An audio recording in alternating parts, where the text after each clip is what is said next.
When it comes to video game plots, you really can't get more classic than saving a princess. For a trope that's been around this long, there are of course a ton of games with princesses out there. Princess Peach is probably the most iconic princess in gaming, and easily one of the oldest, debuting nearly 40 years ago in 1985's Super Mario Bros. When you think about anyone getting kidnapped in fiction, Peach is probably the first person to come to mind, but honestly, I think she gets a bad rap. In one of her earliest appearances, 1988 Super Mario Bros. 2 USA, she's a fully playable character who can be the hero of that story. I mean, it turns out that the whole game was just a dream, but hey, it still shows that she had some potential. And we got to see that potential in 1995's Super Mario RPG, where Peach actually sneaks off and becomes one of your party members. She's actually a pretty solid party member at that, taking the role of the crew's healer with some other skills to inflict status effects on enemies. Peach is actually really great in another Mario RPG series, the Paper Mario games, specifically the early ones where she does contribute a lot to the story, and in 2007's Super Paper Mario, she's once again fully playable as one of the heroes. Not only is she more active in the stories of these games, but she gets a whole lot more characterization as well. She's a kind and level-headed person, but she can also be a bit manipulative if it means getting her way. And if that doesn't work, she always knows when it's time to put her foot down. Super Paper Mario Peach especially is a treat.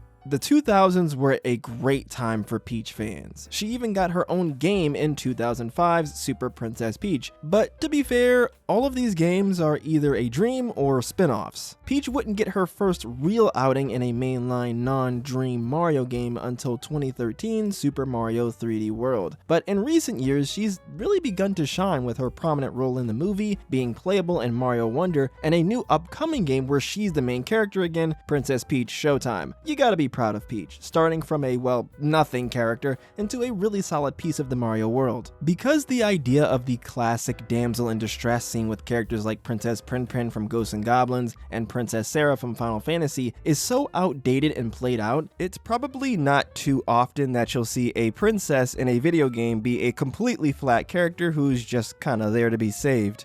Princess Remedy from the Princess Remedy series is an example of the princess being the hero. She went to healing school and now she has the power to heal people by shooting them with pills. A lot of princesses have more defensive and support abilities like healing, but Princess Remedy in A World of Hurt puts an interesting spin on it by making healing offensive, since you have to destroy viruses like it's Dr. Mario and help treat the problems that are affecting people, like someone who's sad because they have a dumb name, or someone who's upset because they're too tall, or someone who has their face melting off. This game puts a twist on the classic save the princess trope, because not only in this game do you play as a princess, but your ultimate goal is actually to save the prince who has a disease ailing him. As time went on, princesses began taking at least a somewhat active role in the story and combat, like Princess Lena from a later game in the Final Fantasy franchise, Final Fantasy V, who wants to figure out what happened to her father, who disappeared after going to investigate the Wind Shrine. So she goes off on her own to see what happened to him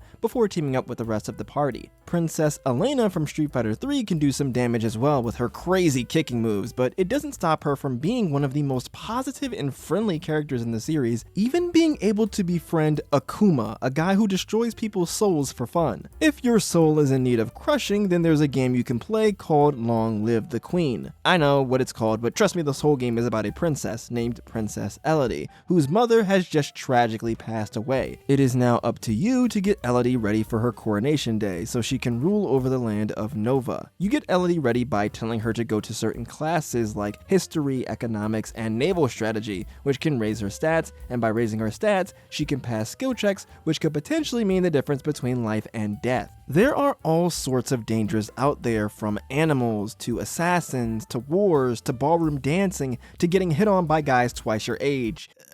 This game can be pretty difficult if you aren't using a guide, but it illustrates just how dangerous life would be for a teenage princess trying to learn how to rule a country and survive in a world that does not care about her. Your choices and the things you choose to teach Elodie will determine if she ends up becoming a defenseless little girl who needs saving, or she ends up as a powerful princess capable of holding her own, or she ends up as an evil monarch who executes, enslaves, and takes advantage of her own people, or she ends up dead. If you like watching princesses die, then consider 2023's Slay the Princess. This is a pretty interesting game where instead of being asked to save a princess from some sort of villainous entity, you're tasked with eliminating a princess who's been locked up in a cabin. You're told that this princess has the power to end the world, and it is your duty to go in there and end her life to save everyone. But it's up to you what you want to do. You could treat her as a villain that needs to be defeated, or treat her as a damsel in distress to save, or something else entirely. As you play the game though, you'll realize that everything is not quite as it seems, and each time you play it, things get a little different. Sometimes the princess is a sweet, innocent young lady, but other times she's a strong, fierce, and combative woman, and other times she's a horrifying monster that you can barely stand being in the presence of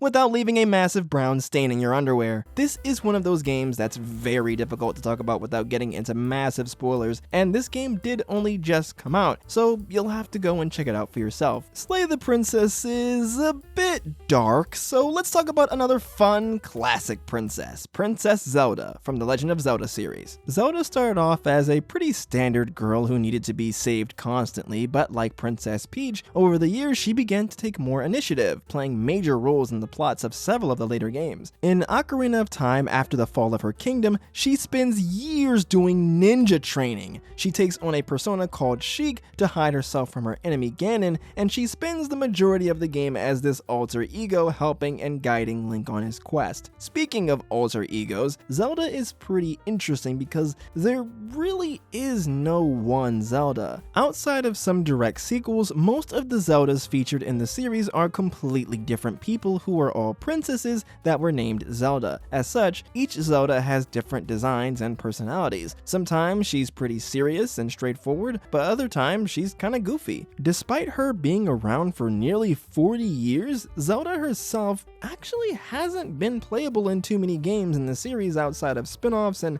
ironically, the infamous Zelda CDI games. Fans and even Nintendo themselves prefer to act like these games don't exist, so unfortunately it's kind of an L for Princess Zelda. Speaking of L's, Sonic 06 actually has two princesses, Princess Elise and Princess Blaze. With Elise, there really isn't much to talk about. I mean, the most notable thing about her is she kisses Sonic the Hedgehog, which is still one of the weirdest scenes in anything I've seen ever. So let's move on to Blaze the Cat, who debuted in 2005 Sonic Rush as one of the two main playable characters. Blaze is actually from an alternate dimension to the main Sonic universe called the Soul Dimension. She's kinda like that dimension's version of Sonic. They're both fast, they both fight a version of Eggman, and they both have a powerful super form which is achieved by collecting a set of 7 emeralds. Seeing as though she is the princess of this alternate dimension, she has a strong sense of responsibility to save her world, so much so that it causes her to refuse the help of Sonic and she opts to solve her problems on her own. Her arc is about learning to rely on other people and accept assistance from others. Despite being a cool character that fans really like, outside of the Sonic Rush games, the only thing significant that Blaze has really done in the past 18 years that she's been in the franchise is die. Princesses really aren't super common in games that take place in modern times. Instead, the quote-unquote princess will be the daughter of an important man like Jessica from Final Fight, who is the daughter of the wrestler turned mayor of Metro City, Mike Hagar, or Lily from the Tekken series, who's the daughter of the owner of a large oil company, or the 8-year-old genius Yai from Mega Man Battle Network, who belongs to an extremely rich family, so rich that they have the only mansion in an otherwise normal suburban town. It'll be interesting to see where the idea of the princess character goes next. We've seen princesses play bigger roles in the story, we've seen princesses as heroes, we've seen princesses as villains, we've seen princesses that aren't technically princesses, and we haven't even seen all of the princesses out there in this video. But yeah, princesses are pretty cool, and I just wanted to talk about them for a little bit. Thanks for watching, y'all, and have a great rest of your day.